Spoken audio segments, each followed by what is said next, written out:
Hi everyone, I'm Madeline from the Neo Cyber Institute. Welcome back to the channel. This video will focus on passwords. Specifically, I'll go over types of attacks, characteristics of a good password, and the varying opinions on the topic.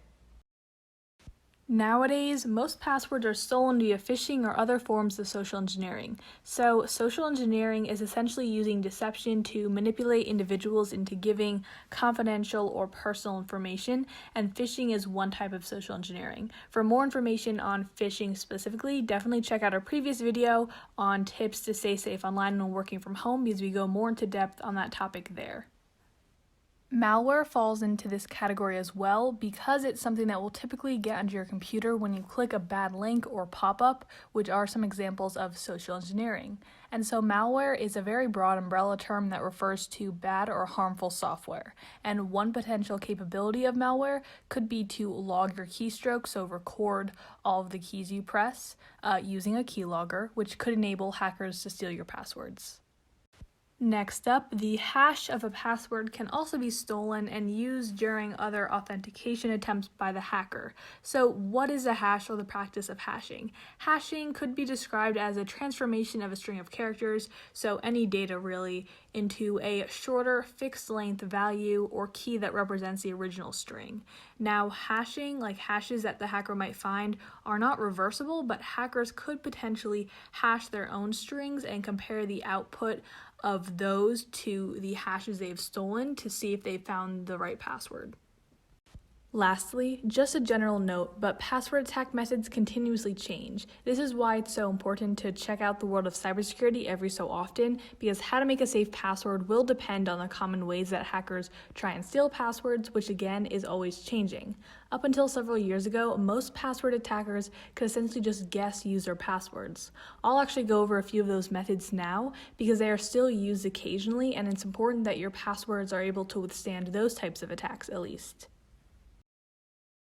So a dictionary attack is where a hacker attempts to break into an account or system using a dictionary headword list to generate possible passwords.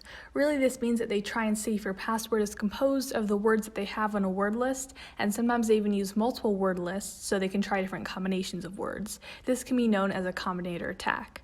And so the word lists that are used can either be random ones found online that contain common words used in passwords, or sometimes, although this is rare for the average person, the hacker might do a little bit of digging and put words on the list that are specific to you based on what they find online. So this can include pet names or the name of your hometown, for example.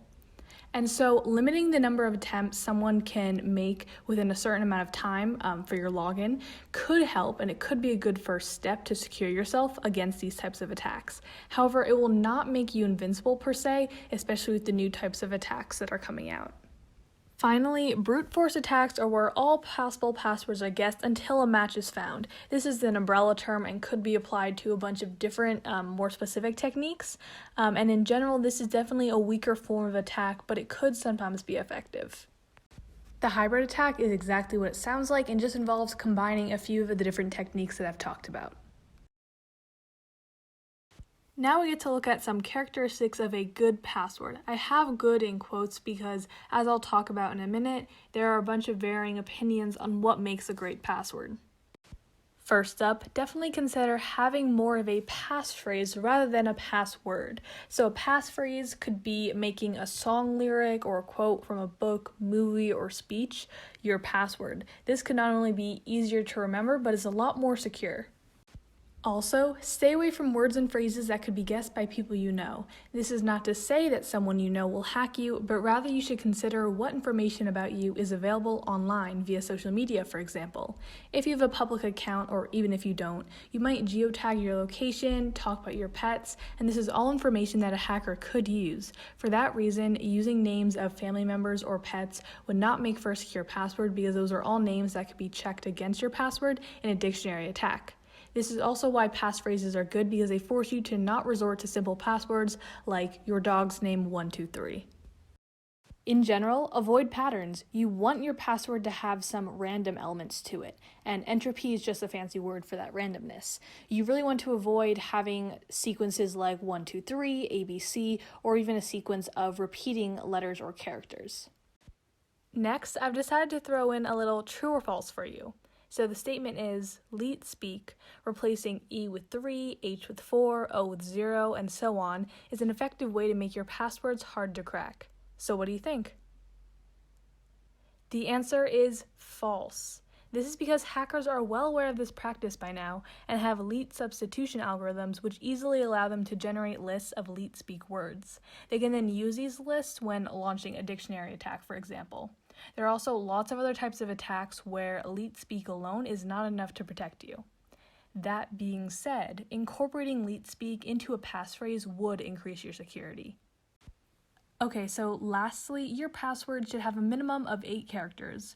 Most sites have a requirement similar to this, around 8 to 10 characters, but always make sure to have this minimum even if you're not required.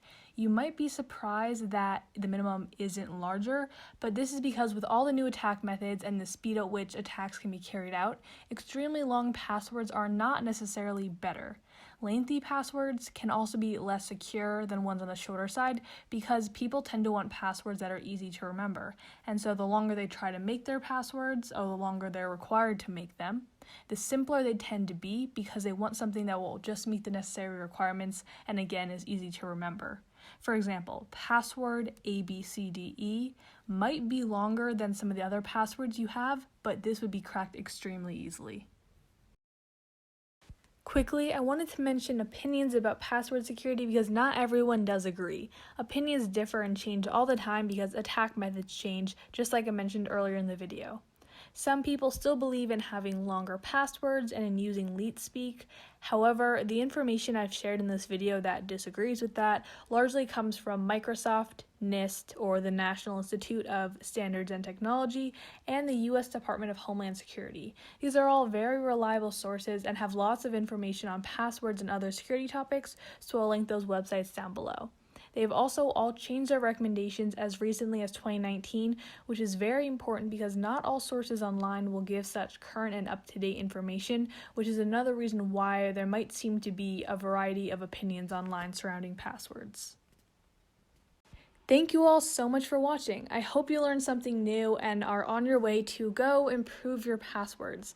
As always, I have the resources I used for this video down below in the description, and definitely feel free to ask any questions.